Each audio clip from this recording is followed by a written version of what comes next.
Cuando me llamó demasiado vieja para la aventura, le creí hasta que hizo las maletas para España con su secretaria. Fue entonces cuando dejé de creer y empecé a actuar. Me llamo Clara. Me han llamado de muchas maneras en la vida. Madre, amiga, vecina, voluntaria en la iglesia. Pero durante la mayor parte de mi vida adulta, simplemente fui su esposa. Ese era el papel que llevaba con más orgullo hasta que se convirtió en un peso que me agobiaba. Antes de continuar, quiero preguntarte algo. ¿Desde dónde me miras hoy? Me encanta imaginar los pueblos, las cocinas, los cómodos sillones donde gente como tú se sienta a escuchar mi historia. Me hace sentir menos sola en todo esto. Cuando me casé con él, pensé que me había tocado la lotería. Era encantador, ambicioso, el tipo de hombre que entraba en una habitación y hacía que la gente volviera la cabeza. Yo era más tranquila, más estable, siempre la que recordaba los cumpleaños y se aseguraba de pagar las facturas. Parecía un equilibrio, su fuego, mi calma. Durante años, construimos una vida que parecía perfecta desde fuera. Pero el tiempo revela cosas que la esperanza juvenil oculta. Él amaba la admiración más que la intimidad. Mientras yo encontraba alegría en los pequeños rituales, como plantar tulipanes en primavera, organizar cenas, viajar para ver a nuestros nietos, a él le encantaba ser notado, elogiado y admirado. De jóvenes, no importaba tanto. Pero a medida que crecíamos, empecé a sentir que se alejaba, como si mi rostro envejecido ya no alimentara su ego. La primera punzada de verdad llegó con un comentario casual en una cena familiar. Había estado hablando de un viaje con el que siempre había soñado. España, los canales de Bilbao, los viñedos de La Rioja, el arte de Madrid. Casi podía saborear el aceite de oliva y el vino, y lo deseaba allí a mi lado. Se recostó en su silla, sonrió con suficiencia y dijo lo suficientemente alto como para que todos en la mesa lo oyeran: España no es para viejos. Además, solo me harías ir más despacio. Las risas en la mesa fueron educadas, pero se me partió un poco el corazón. Lo ignoré con una sonrisa. Pero esa noche, lloré en silencio en el baño para que nadie me viera. Me dije a mí misma que solo bromeaba. Pero en el fondo, sabía que no era solo una broma. Era como me veía ahora. Más lenta, menos emocionante, alguien cuyo mundo debería reducirse al tamaño de nuestro salón. Después de eso, comentarios como ese se hicieron más frecuentes. No necesitas comprar ese vestido. ¿A quién intentas impresionar? ¿Por qué no dejas que los más jóvenes se encarguen de eso? Viajar es para gente con energía, no para personas con problemas de rodillas. No discutí. Me había acostumbrado a suavizar las cosas, a hacer las paces en lugar de hacer ruido. Aún así, hubo momentos en que su comportamiento despertó mis sospechas. Tenía una secretaria, Sofía, una mujer de la mitad de mi edad, que parecía orbitar a su alrededor con energía constante. Noté cómo se iluminaba en su presencia de una forma que ya no hacía conmigo. La forma en que su teléfono parecía pegado a su mano, los mensajes que ignoraba como trabajo. Pero quería creer lo mejor. Después de todo, ¿no habíamos pasado por tantas cosas juntos? Hijos, hipotecas, enfermedades, crisis familiares. Seguro que eso significaba algo. Pero la distancia entre nosotros se amplió. Él se quedaba hasta más tarde en la oficina o llegaba a casa inquieto, crítico, impaciente. Empecé a sentirme invisible. Yo estaba allí cocinando, cuidando la casa, uniendo los hilos de nuestra vida. Y, sin embargo, era como si me hubiera desvanecido en el papel pintado. Y, sin embargo, a pesar de todo esto, una parte de mí seguía soñando con ese viaje. Me sentaba con revistas de viajes, pasaba los dedos sobre fotos de ruinas antiguas y costas azules, susurrándome a mí misma. Algún día pensé que tal vez si pudiera llevarlo allí. Si tan solo pudiéramos ir, podríamos reencontrarnos. Ese sueño pronto se convertiría en el punto de inflexión de mi vida. No porque aceptara ir conmigo, sino por la crueldad con la que se negó. Esa negativa, me di cuenta más tarde, fue la chispa que encendió todo lo demás. Para entonces, aún no sabía nada de España. Aún no sabía toda la verdad sobre él y esa secretaria. Pero el suelo bajo nuestro matrimonio ya se tambaleaba, y yo estaba de pie sobre él con los ojos cerrados, fingiendo no sentir los temblores. El día que supe la verdad sobre España, el mundo pareció tambalearse. Al principio no fue dramático, Solo unas palabras escuchadas, casi pronunciadas sin querer, pero fue suficiente para desentrañar años de negación. Era martes, el tipo de día en el que se supone que no pasa nada destacable. Estaba ordenando la cocina, doblando la ropa, haciendo las 1000 pequeñas cosas que mantienen una casa en marcha. Entró con ese paso rápido que usaba cuando quería parecer ocupado e importante. Apenas me miró, murmurando sobre horarios y plazos. Entonces lo dijo. Estaré fuera de la ciudad 2 semanas. Reuniones en España. No me esperes despierta. España. La palabra me golpeó como un puñetazo. Mi España. El único sueño al que me había aferrado, el lugar al que le había rogado que me acompañara. Lo dijo como si no fuera nada, como si fuera tan normal como una ida al supermercado. Intenté calmar la voz. España. ¿Desde cuándo vas a España? Agitó la mano con desdén. Trabajo. No lo disfrutarías. Caminarías demasiado. Harías demasiado ruido. Te cansarías. Me quedé allí, con un trapo en la mano, mirándolo fijamente. Sus palabras ya no me dolían como una provocación. Cortaban como un cuchillo. Ni siquiera intentó ser amable. No se trataba de protegerme ni de perdonarme. Se trataba de sacarme del mapa. Por primera vez, no me tragué mis sentimientos. Siempre me dijiste que viajar no era práctico. Dijiste que no podíamos permitírnoslo, que era frívolo. Ahora, de repente, es trabajo. Me dirigió esa mirada. La que decía que la conversación ya había terminado. No necesito explicártelo todo. Tengo responsabilidades. Responsabilidades. Esa palabra me dio vueltas en la cabeza durante horas. Más tarde esa noche, cuando salió a atender una llamada, escuché el tono suave y demasiado amable en su voz. No con la brusquedad con la que solía hablar con sus colegas, sino con suavidad, ligereza y picardía. Dijo su nombre, sus secretarias. Me hundí en la silla, sintiendo un escalofrío que me recorría el cuerpo. Ahí estaba, al descubierto. No se iba solo de viaje de negocios. Se iba con ella. Y no solo me había negado el sueño al que me había aferrado durante décadas, sino que lo había robado para sí mismo con otra persona. Esa noche no lloré. Curiosamente, no se me saltaron las lágrimas. En cambio, una quietud se apoderó de mí como un estanque cuando el viento se detiene de repente. La ira estaba ahí, sí, pero debajo había algo aún más fuerte. Claridad. En los días siguientes, lo observé con nuevos ojos. El esmero en arreglarse antes del trabajo, la repentina inscripción al gimnasio, la forma en que revisaba su teléfono a altas horas de la noche con una leve sonrisa. Me di cuenta de que llevaba viviendo con una desconocida más tiempo del que quería admitir. Aún así, una parte de mí quería gritar, acusar, exigir explicaciones. ¿Pero de qué serviría eso? Él ya había tomado su decisión. Podía verlo en su cuerpo, oírlo en su voz. Su mente ya estaba en España, en calles adoquinadas con ella a su lado. Una noche, mi vecina, Carmen, una vieja amiga que había visto más de lo que creía, me sorprendió en el porche. Pareces cansado, dijo con dulzura. ¿Va todo bien? Por una vez no esbocé mi sonrisa habitual. Simplemente negué con la cabeza. Y ella, bendita sea, me apretó la mano. No dejes que te empequeñezca. Tienes más fuerza de la que crees.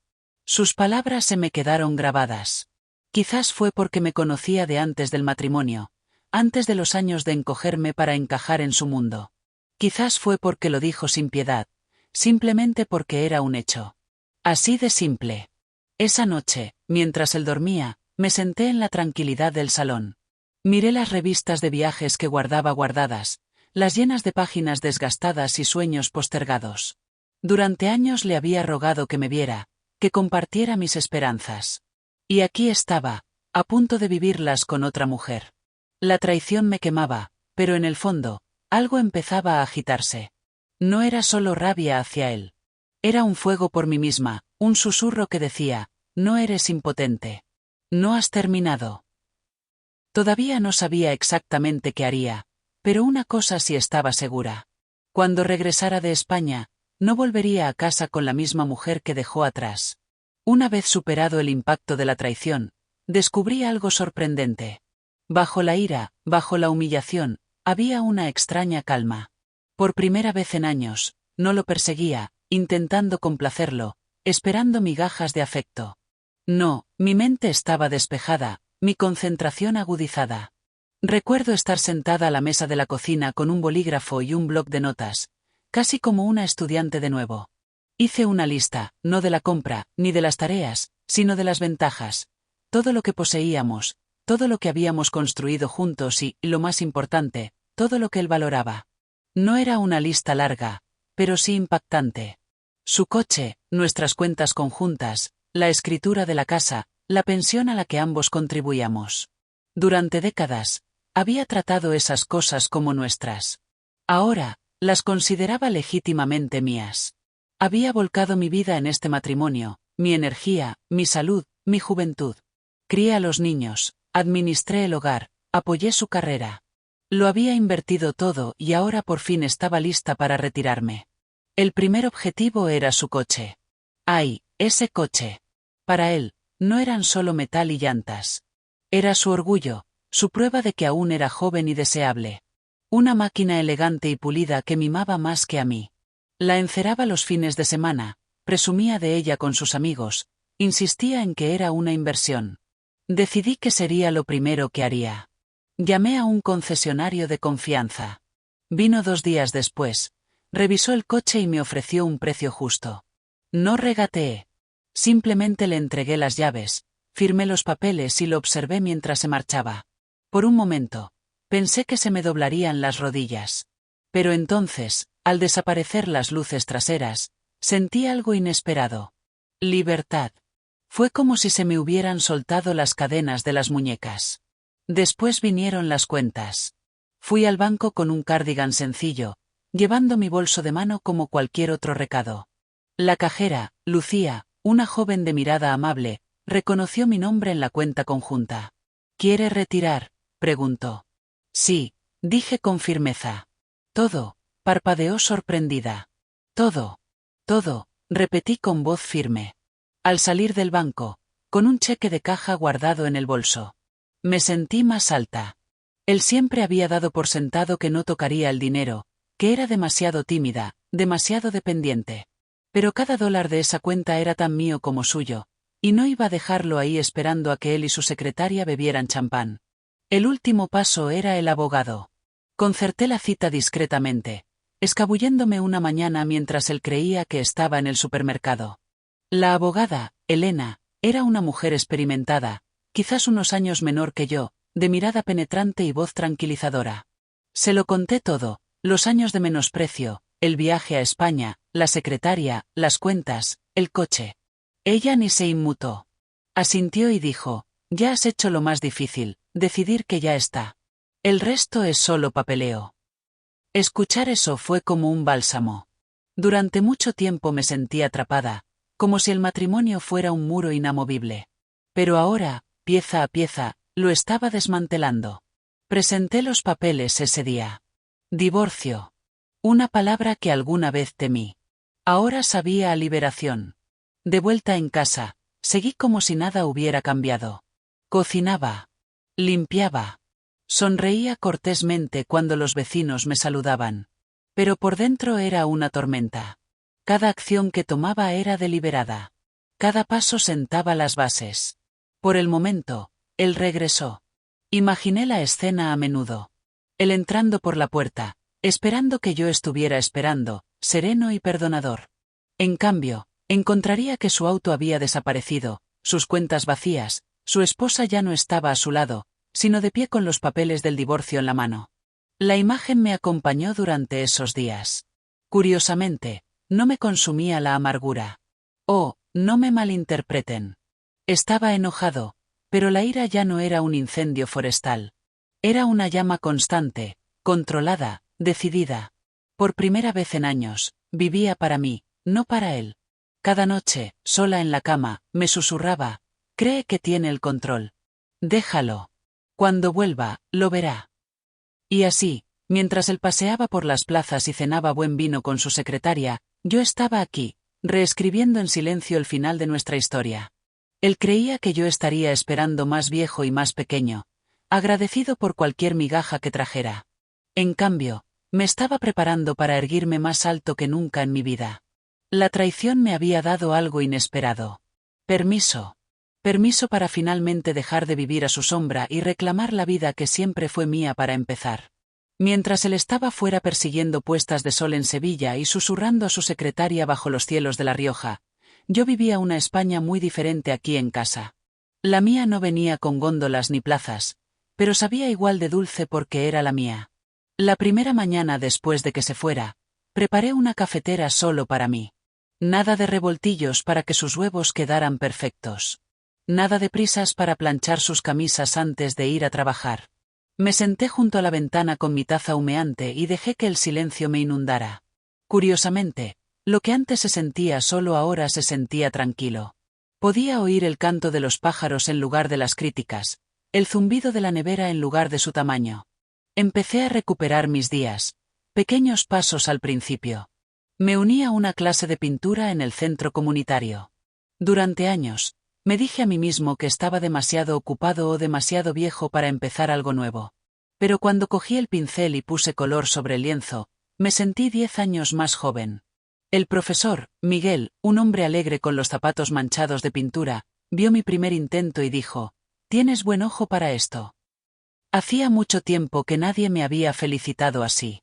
No por mi apariencia, ni por mi utilidad, sino por mí, por mi talento. Otra tarde, fui de excursión con unos amigos a un pueblito costero a un par de horas de distancia. Paseamos por el paseo marítimo, comimos almejas fritas y nos reímos hasta que nos dolieron las mejillas. Por primera vez en años, no miraba el reloj, preocupándome por llegar a casa antes de que él notara mi ausencia. Descubrí que la libertad no necesitaba pasaporte. También empecé a cuidar el jardín con nuevas energías. Ese pequeño trozo de tierra detrás de nuestra casa se convirtió en mi La Rioja. Planté tomates, albahaca y lavanda, cavando la tierra con las manos. Me imaginé en España, paseando entre viñedos, y me di cuenta de que podía crear belleza aquí mismo. Cada brote verde que brotaba de la tierra se sentía como una victoria personal, una prueba de que el crecimiento siempre es posible, sin importar la época de la vida. Mientras tanto, me llamó varias veces desde el extranjero. La primera vez, su tono fue apresurado, distraído. «¿Todo bien en casa?», preguntó, como si yo solo fuera la cuidadora de la casa, no su compañera de décadas. Respondí simplemente: «Todo bien», omitiendo los detalles de los coches vendidos y las cuentas vaciadas. No notó el tono cortante en mi voz. Estaba demasiado ocupado describiendo lo ocupado que estaba con las reuniones. En otra llamada, oí su risa de fondo. Intentó cubrir el teléfono, pero era demasiado tarde. Esta vez no se me rompió el corazón. Se endureció.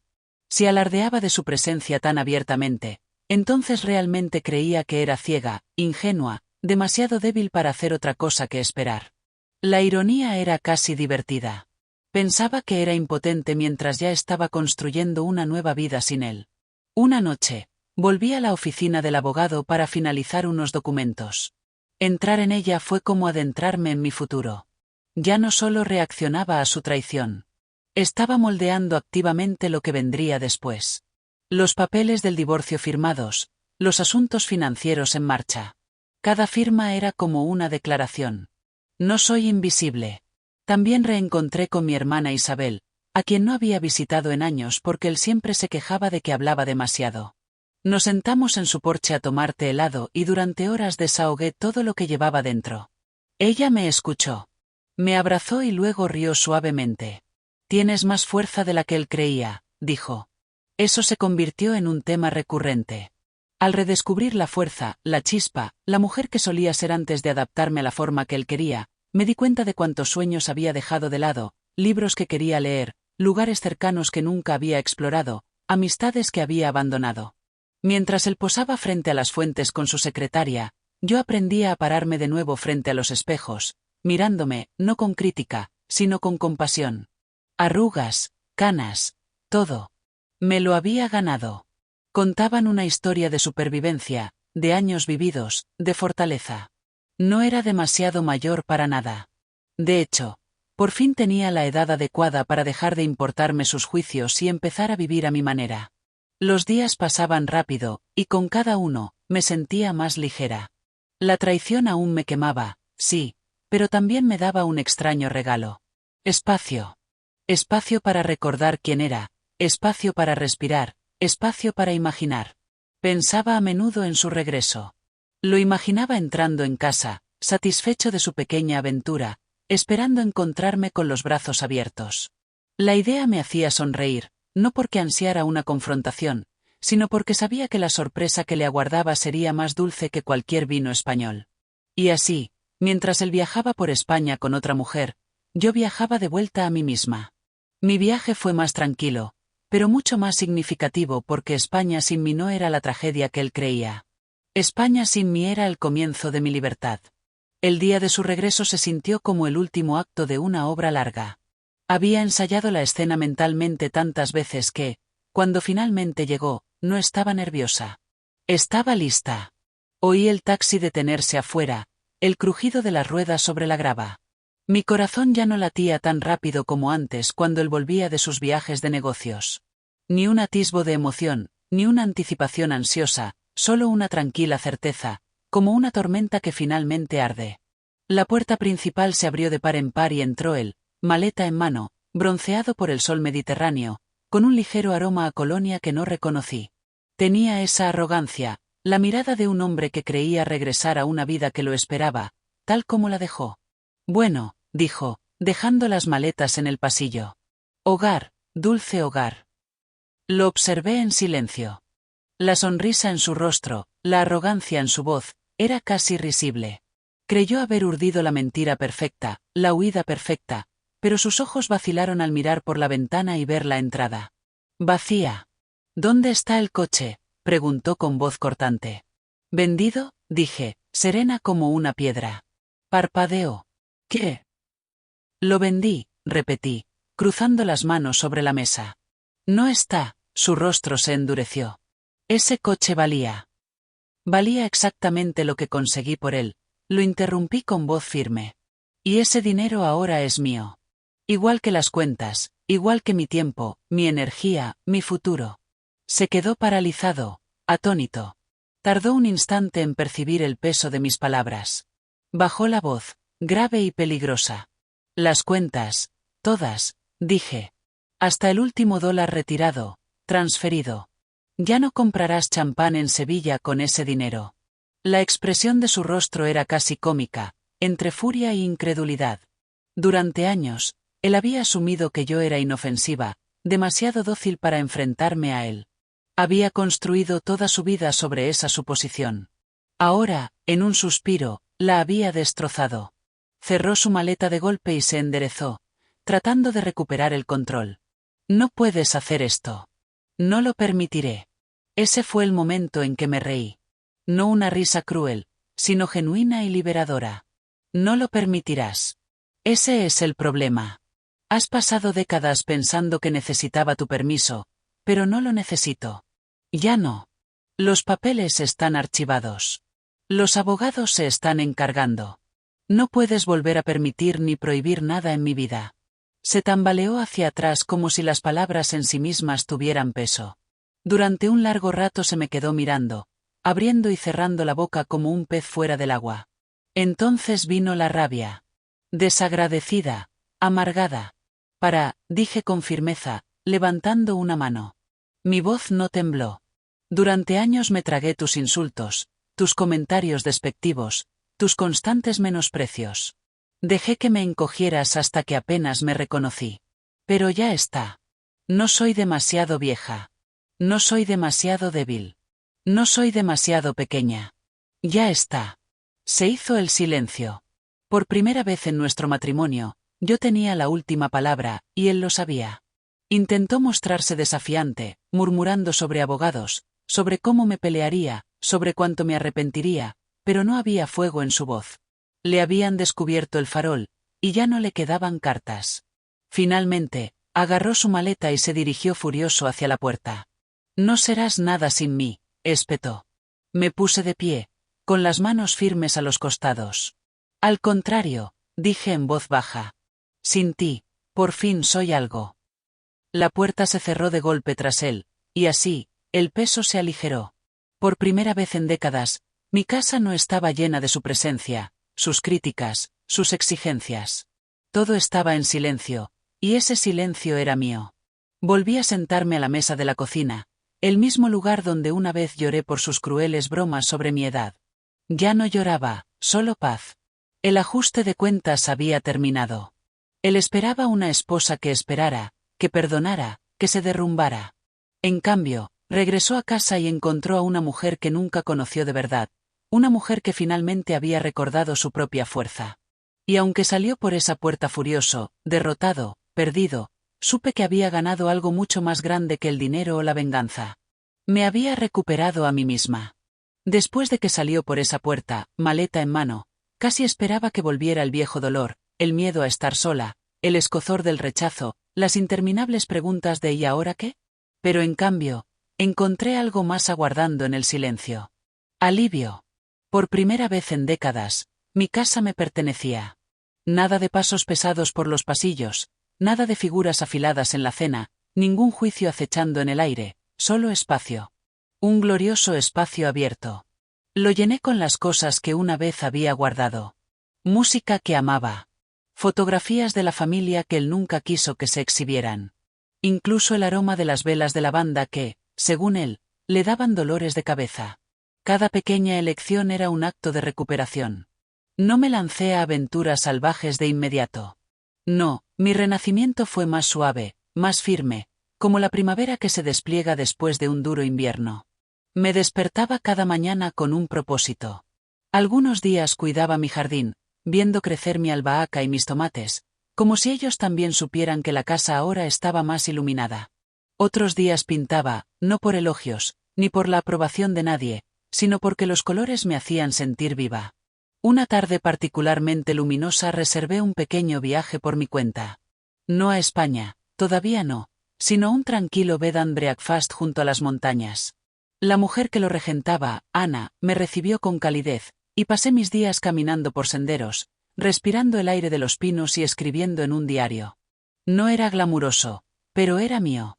Cada paso que daba me recordaba que el mundo no me había cerrado las puertas, por mucho que dijera alguna vez sobre ser demasiado viejo. También empecé a reconectar con gente que había perdido en el camino. Viejos amigos, cansados de su arrogancia, me recibieron con los brazos abiertos. Comíamos por la tarde, riéndonos de los recuerdos y creando otros nuevos. Mi hermana me visitaba con más frecuencia, llenando la casa de charlas y consuelo. Incluso los vecinos parecían notar el cambio en mí. «Te ves diferente», dijo uno con amabilidad. «Más feliz». Y no lo era porque la venganza me hubiera satisfecho, aunque admito que me sentí bien al ver cómo su presunción se desmoronaba. Mi felicidad provenía de algo más profundo, de darme cuenta de que había sobrevivido, más que sobrevivido. Había crecido. Claro que hubo momentos de soledad, noches en las que extrañaba el sonido de otra voz en casa, mañanas en las que anhelaba compañía. Pero incluso esos momentos eran más ligeros que el peso constante de vivir con alguien que me hacía sentir pequeño. Aprendí que la soledad no es lo mismo que el vacío. A veces, la soledad es libertad. Oía hablar de él de vez en cuando, susurros de conocidos en común, chismes. Su secretaria no se quedó mucho tiempo con nosotros cuando se dio cuenta de que su encanto era solo una fina capa de control. Perdió más que dinero en el divorcio. Perdió su imagen, su posición. No me regodeé al oír estas cosas. No lo necesitaba. La vida tiene una forma de alcanzar a la gente como él. Lo que importaba no era su caída, sino mi ascenso. Había encontrado mi equilibrio de nuevo. Me había demostrado a mí misma, y tal vez a todas las mujeres que me escuchan ahora, que nunca es demasiado tarde para recuperar el poder. Una noche, sentada en mi porche mientras el sol se ponía, volví a pensar en España. No con amargura, no con añoranza, sino con una sonrisa silenciosa. Me di cuenta de que no necesitaba que España me demostrara nada. Si algún día quería ir, lo haría. Pero aunque nunca hubiera pisado Bilbao ni La Rioja, ya había encontrado algo más importante. Y a ti que me escuchas ahora mismo, donde quiera que estés, quizá en tu salón, quizá en tu cocina, quizá sola en tu coche, quiero decirte esto: no dejes que nadie te diga que eres demasiado mayor para vivir, para soñar, para empezar de nuevo. La edad no es una jaula. Es una llave si decides usarla. Pasé demasiados años dejando que alguien definiera mi valor. Pero cuando se fue, finalmente recordé algo que debería haber sabido desde el principio. Nunca fui demasiado mayor. Era eterna. Así que aquí estoy contándote mi historia, no como una víctima, ni como una exesposa amargada, sino como una mujer renacida. Mi marido se fue a España con su secretaria. ¿Me miras? Me gusta imaginar que esta historia llega más lejos que él, llegando a más gente que su encanto. Y tal vez, solo tal vez, inspirando a alguien a darse cuenta de que nunca es tarde para elegirse.